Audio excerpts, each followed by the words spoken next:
was once a day that I would pray for you. I'd go and misbehave just so you'd notice too. Sneaking looks up and down from across the room.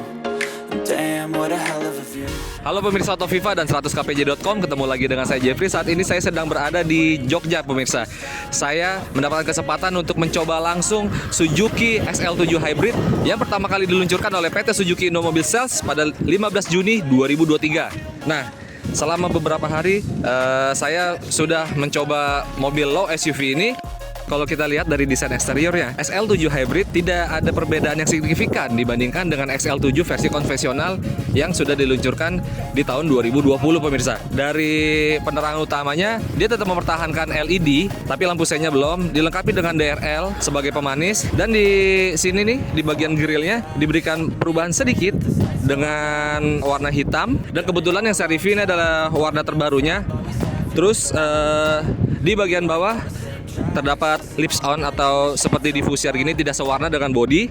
Di bagian samping, over fendernya tetap dipertahankan, ciri khas crossover atau SUV. Terus untuk peleknya, dia sekarang udah nggak ada dual tone atau aksen-aksen chrome pemirsa. Jadi dia dibuat satu warna hitam metalik seperti ini. Tapi secara desain sepertinya masih sama ya dengan versi yang sebelumnya atau versi konvensional.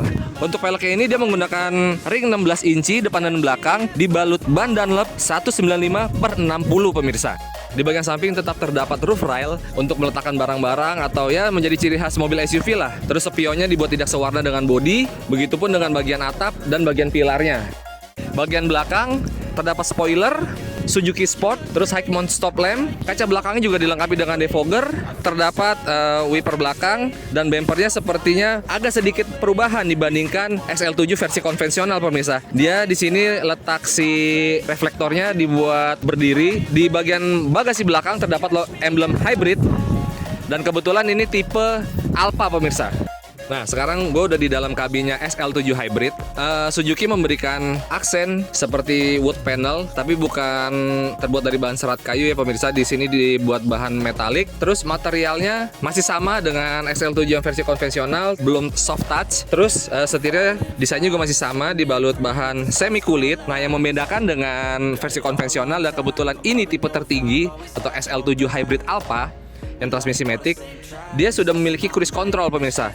Nah, cruise controlnya itu bisa berfungsi sekitar 40 km per jam sampai di atas kecepatan itu. Jadi di bawah itu cruise controlnya tidak dapat berfungsi pemirsa.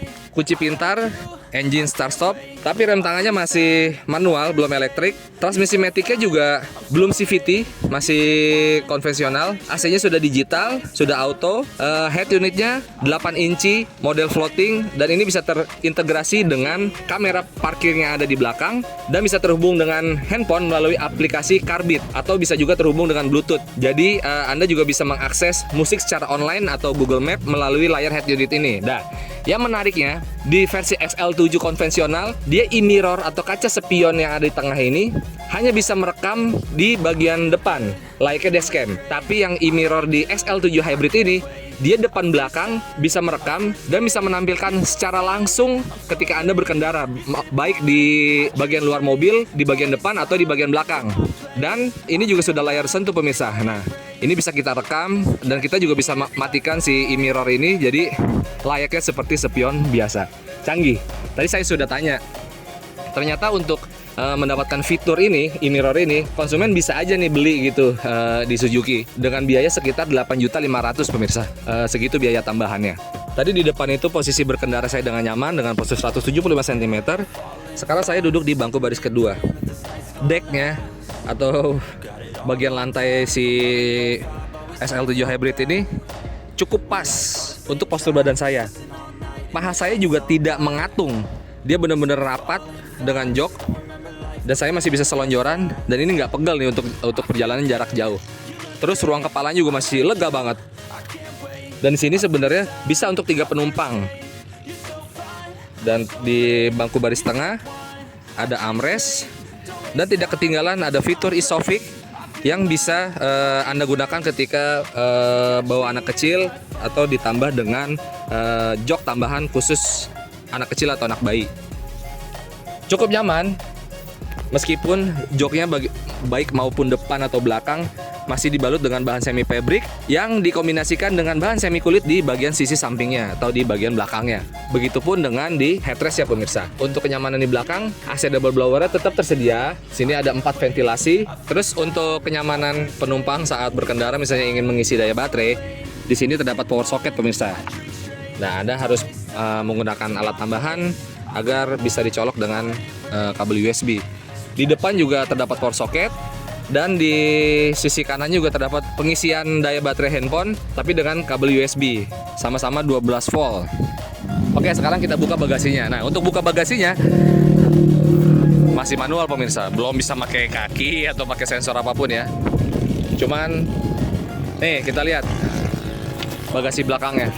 Cukup luas nih ketika kursi baris ketiganya yang untuk 2 penumpang itu saya lipat. Dia mendapatkan ruang yang cukup rata, tidak terlalu ada gundukan di bagian kursi saat dilipat. Terus di sini untuk space tire-nya atau ban cadangannya di dalam sini, termasuk kunci-kunci. Dan terus di bagian baris ketiga juga masih ada cup holder 2. Nah, ini kalau kita angkat kursi baris ketiganya, caranya tinggal kayak gitu aja pemirsa. Nah, seperti ini posisi bagasinya ketika kursi baris ketiganya saya gunakan seperti ini. Nah, untuk melipatnya, nah tinggal pencet ini. Dah. Sip. Cause I don't give a fuck what you say. Yeah, I'ma do shit my way.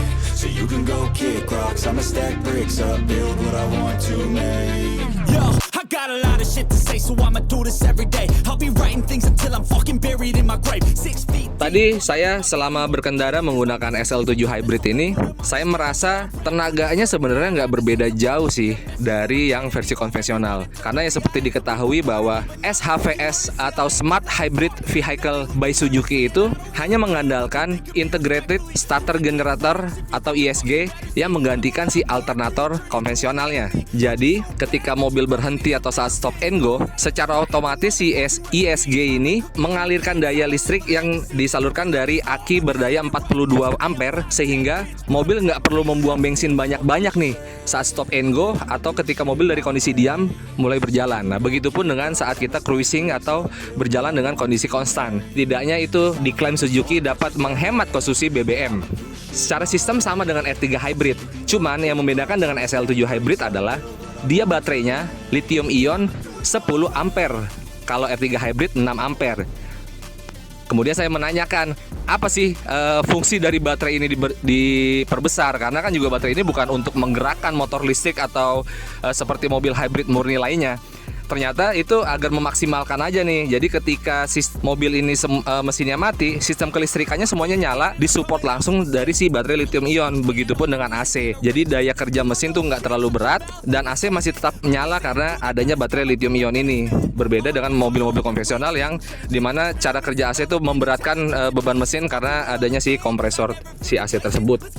Sensasi berkendaranya, saya merasa ya feelingnya masih tetap mobil SUV, visibilitasnya tinggi, dengan tinggi saya 175 cm, posisi berkendaranya nyaman, joknya juga empuk, meskipun pengaturannya masih manual, meskipun setirnya pengaturannya hanya tilt steering, belum teleskopik, tapi menurut saya sudah cukup. Visibilitas saya melihat di bagian depan, kap mesin juga masih bisa terlihat, bagian kanan dan kiri pemandangan saya juga saat berkendara cukup luas, jadi tidak masalah dengan posisi berkendaranya. Dan mobil ini tergolong nyaman. Bantingan suspensinya juga tidak terlalu keras, tidak terlalu empuk, cukup lembut. Tadi saya berkendara dengan jarak sekian ratus kilometer yang memutari Yogyakarta itu dengan komposisi 3 orang, saya dan 2 penumpang, di mana rata-rata berat badan kami itu di mobil ini sekitar 78 sampai 80 kg. Terus konsumsi bahan bakarnya kami juga belum mengetes secara real time karena tadi juga kami melakukan lomba irit. Jadi di sini konsumsi bahan bakar yang kami dapat 24 km per liter. Tapi itu tidak bisa menjadi acuan karena saya juga melakukan putaran gas dan putaran mesinnya itu menginjak pedal gasnya juga secara teratur, benar-benar direncanakan. Ditambah saya juga tidak menggunakan AC pemirsa. Jadi itu sebenarnya tidak bisa dijadikan acuan. Tapi jika melihat dari data beberapa pengguna SL7 Hybrid di acara media test drive kali ini, tanpa teori atau tanpa cara berkendara lomba irit itu, dia menemukan di angka 12-13 km per liter. Hal yang wajar untuk mesin K15B dengan kapasitas 1500 cc. Oke pemirsa Auto Viva dan 100kpj.com. Jadi begitu aja review kami soal Suzuki SL7 Hybrid. Jangan lupa di subscribe dan di like di YouTube viva.co.id. Dan untuk informasi selengkapnya bisa kunjungi website 100kpj.com. Sampai jumpa di review mobil selanjutnya. Bye.